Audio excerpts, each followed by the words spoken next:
DIRT TRAX TV is sponsored by Polaris, think outside. Can-Am, follow your path. Yamaha, revs your heart. And by Honda Power Sports, power your dreams, whatever the terrain.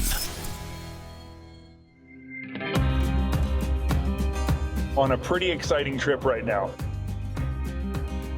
We're gonna go down and we're gonna try a couple trails that I've ridden before, and then we're gonna sample a brand new trail that hasn't opened yet.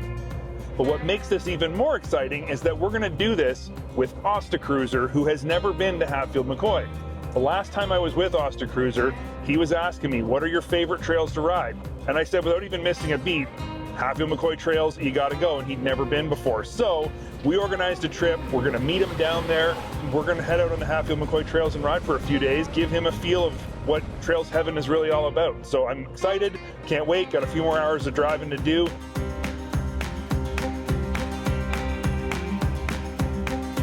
So the first morning of our ride, we met up with Dave at basically the main headquarters for Hillbilly Rentals, begin to unload our vehicles and get ready for our ride. Super excited about today. And actually, I think the thing I'm most excited about is showing Ostacruiser around the trails here. And we've talked about it for so long, and I talked it up so much. A little nervous. I hope it all lives up to his expectations, but it's Hatfield McCoy, so of course it's going to. Did you guys need us to bring a tow strap just in case? Just kidding. I'm excited. This is our first time ever at Hatfield McCoy. There's so many freaking trails. For me, I always wanted to come and experience Hatfield McCoy, and then Mrs. Austin, I need this lady right here to do the planning. I was just about to say. Otherwise, stuff like this would never happen. So I don't technically watch a lot of YouTube. Of course, he's always watching it, and I seen you guys, and I'm like, that would be a cool place to go. So there you go. It's because of you guys. Yeah, just the miles and miles, like, you literally could ride for probably 2 or 3 weeks and never ride the same trail. The entire system, what do they say? They have like 1,000 miles. By the end of the year, they're gonna have something like 1,300 miles of trail. So Bear Wallow, our first day of riding, it was really mixed terrain. Yeah. What was funny is we went through the small town, and immediately when you hit the trailhead, you're into steep switchbacks, and it's like, it was our first 15 minutes at Hatfield, and it was the coolest intro, I think, because it was just straight into hill climbs and switchbacks. Well, the best was when we came off that one road and just went. Yeah. Bear Wallow is great. It's got a really great mix of easy trails, medium trails, and then not too many that are super hard or black trails, I guess.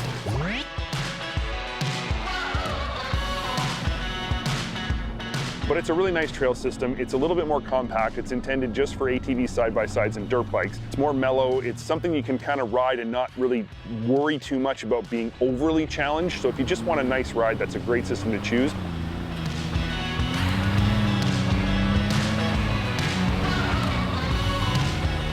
As soon as we started driving, I was like, pretty big storm went through yesterday. Chainsaw probably would be a Even though we had it, piece of kit to throw into the Ranger. It doesn't take us long to run into the first tree. We have a handsaw. What did you guys call it? Not the handsaw? The MS1. We'll take turns. Come on, Luke. We're gonna cut down a big tree with a handsaw. I think this is like going back to the old days. Here's me just struggling with this handsaw, cutting a tree like this. And then Luke hooks onto it with the Ranger and snaps it right in half, thank goodness. Yeah, the pushed it out of the way, right there. and we were on our way. We rode the morning after the storm, and they just hadn't got to these spots yet. So certainly the fact that we had to move some trees isn't indicative of a lack of maintenance. These guys are on the ball, and in like 24 hours, they had every mile of their trail completely cleared. So that's pretty impressive. One of the cool things about the Bear Wallow trail system is that there's actually a spot where they used to bore mine, basically drilling into the side of the mountain and leave these great big boreholes to get the coal out. And so there's a spot you can go and actually see those and touch them and look inside of them. So I wanted to take Dave and Carrie there to check it out, because it's really a unique spot you can't see anywhere else. If I lived here, so neat. I'd come up here and chip away at this. One of the really unique things about Bear Wallow trails is that you can ride them right into the Walmart parking lot. Just outside of the town of Logan, there's this great big shopping complex. They have restaurants, Walmart, there's all kinds of other stores in there. There's McDonald's, gas station, and the trail actually goes right into that parking complex. Got to go to Walmart. We went to Burger King, for crying out loud. Still was disappointed we didn't go through the drive-through, but Unloading off your truck and never having to touch your truck until you load up and leave after your weekend of riding or your week of riding. so even that, you could literally pull up into the parking lot at Walmart and then go. Right? Yeah, if you wanted to, yeah. There you go. Bear Wallow, where you park and stage from, Yeah, it was awesome. they have showers, they have bathrooms, and all brand new stuff, and all like super And a like store, cool. And there's also, you know, you can rent a camper and stuff like that, and it's all right there, and Yeah, there's a little they have creek RV down there. spots. It's really comfortable and really family friendly as well, right? And you got fuel stations, you have Walmart, you have everything you need. That's Yeah. and that's another reason why that would be a super cool trail system for your first time. If you need it, you can get it. The bathrooms are amazing, Shonda.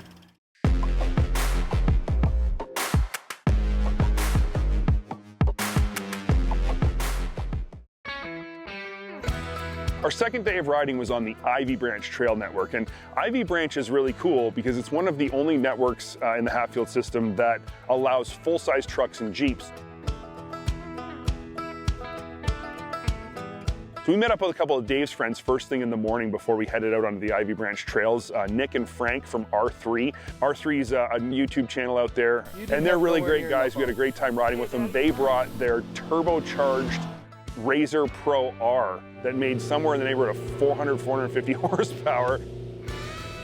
Plan for second day was just to ride Ivy Branch, and what's cool about it is this is where we're staying, right at the trailhead in these cabins. We were the first ones to be in these cabins, like literally pulling the plastic off the TV screens.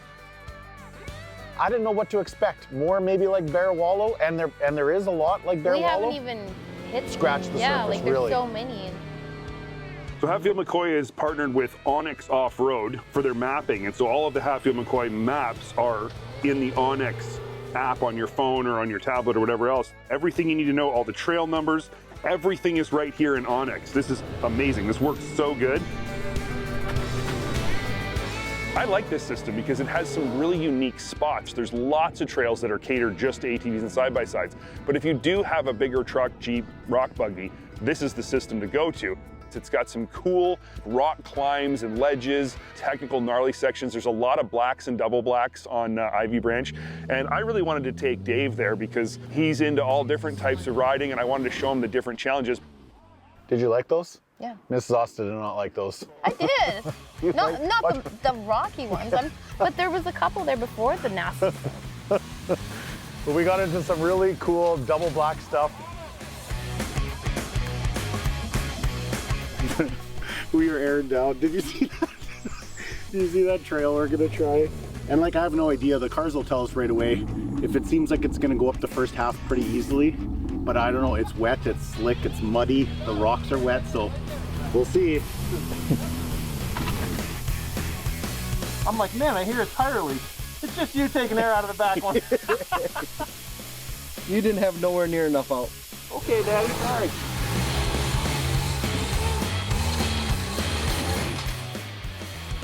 Drive up this wall, eat. No. I could try a little bit. I just. Voice of reason over here. Every time I say don't do it, they should listen because I know. I've predicted it every single time.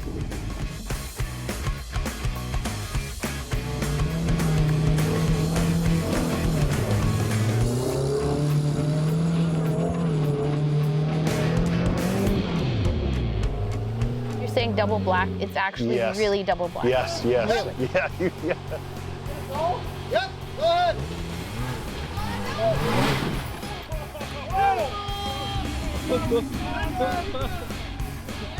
High five real quick.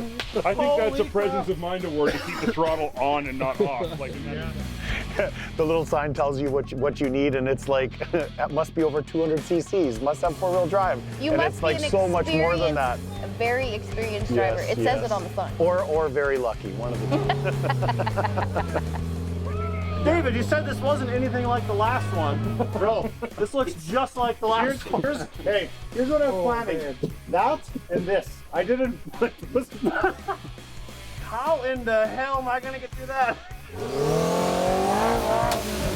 Axel! We don't want to go back to Axelville. They tried some ridiculous rock climbs. Honestly, some of the stuff that those guys tried, when I first looked at it, I was like, hey guys, look at this. I only stopped to show them how gnarly it was, and then both Nick and Dave were like, hey, let's try this.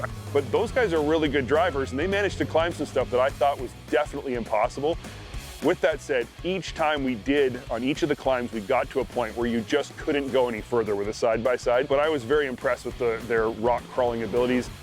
It's like you think what you're gonna expect, and then it just totally goes way above and beyond. The stuff we did today was above and beyond what I thought there was at Hatfield McCoy. There really is something for every difficulty level, you definitely can get out of your comfort zone if you want to. If you want to.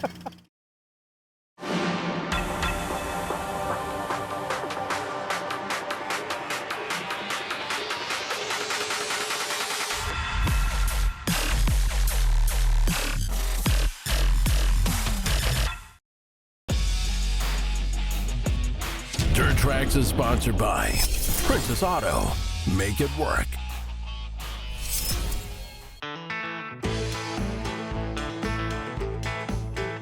Our third day at Hatfield McCoy was kind of a unique one, and that is the development of a new trail. So Hatfield is developing a new trail. It's called Big Coal River. It's in a new community. It's going to service a new community.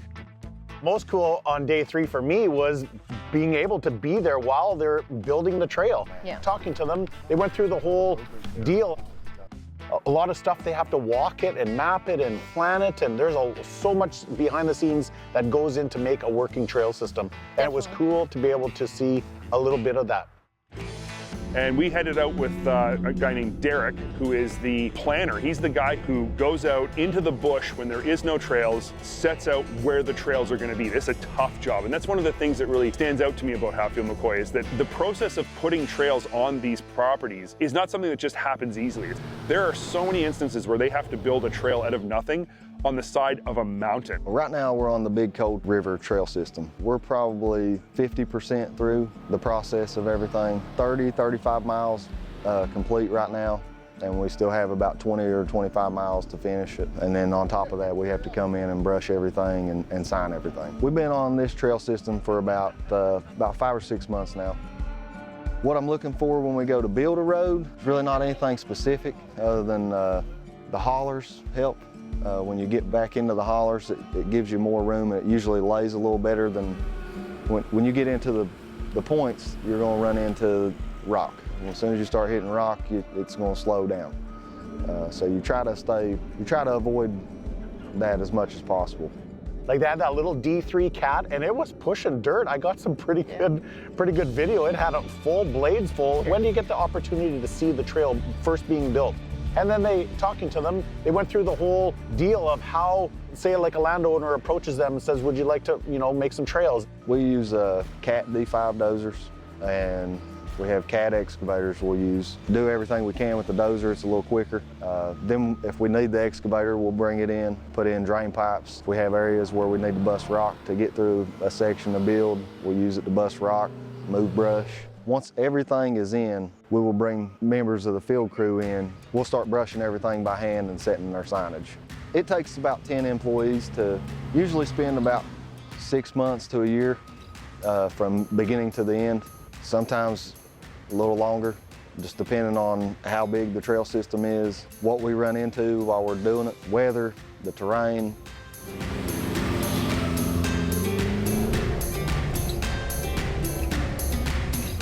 Nice to know that they actually care about the trail system.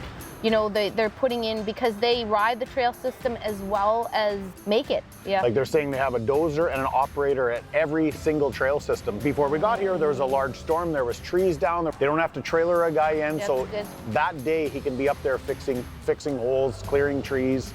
If you're ever even contemplating coming, come, it's worth it, 100%. There's something for everyone. There's something for every type of vehicle, whether you're on a quad, whether you're on a side-by-side, whether you're in a buggy.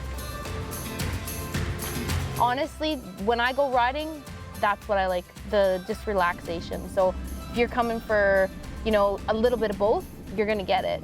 you know, we've experienced lots of different things, so this was definitely different than what I had expected it to be. I thought it was just going to be flat trails, kind of chill. Definitely impressed, and obviously the rock stuff was, yeah. It was cool. If they want a challenge, you'll find it. Yeah, exactly.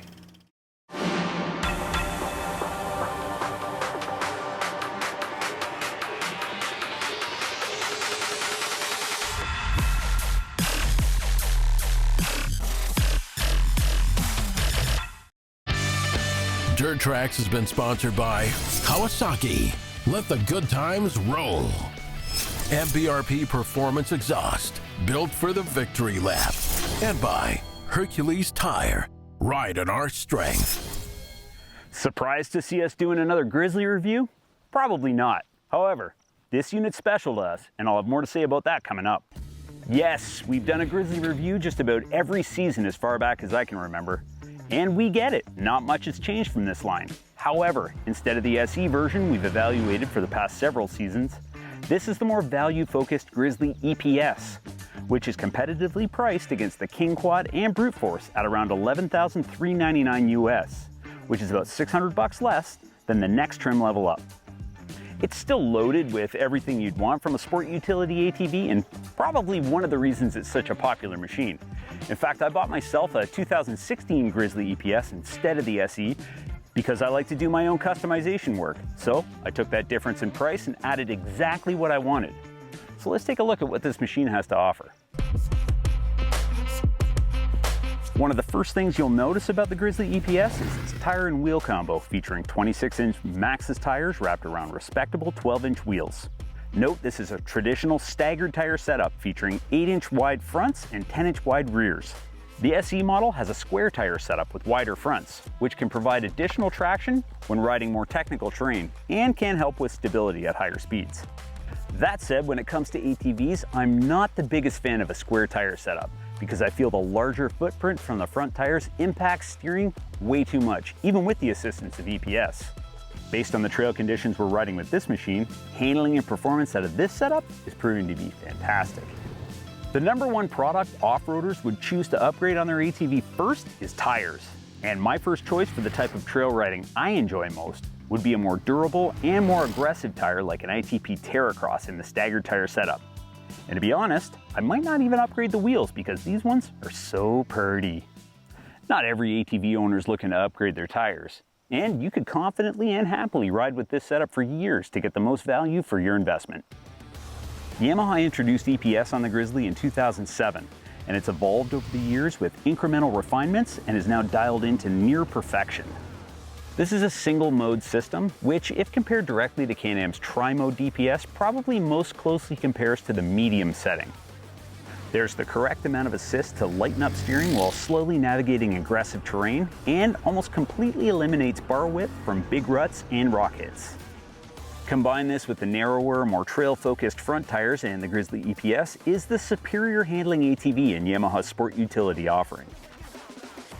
This unit features double wishbone suspension, boasting 7.6 inches of travel up front and 9.1 in the rear, and features steel body shocks with 5-way snail cam preload adjustability. I've always felt the Grizzly shocks are set up way too soft from the factory for my type of riding, and would benefit from more progressive damping as you move through the shock stroke. This would further improve responsiveness in the corners and would reduce body roll, which is present on this model. There's not much new information I can give you about Yamaha's fuel-injected 686cc single. Its top end isn't going to waste an XP1K in a drag race, but it's surprisingly snappy off engagement. And mid-range is the sweet spot, delivering manageable power for all-day trail riding.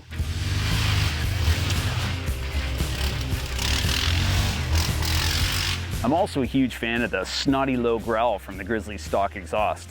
It sounds great while riding, while not being overly offensive, and has a recognizable sound that's unique to the Grizz.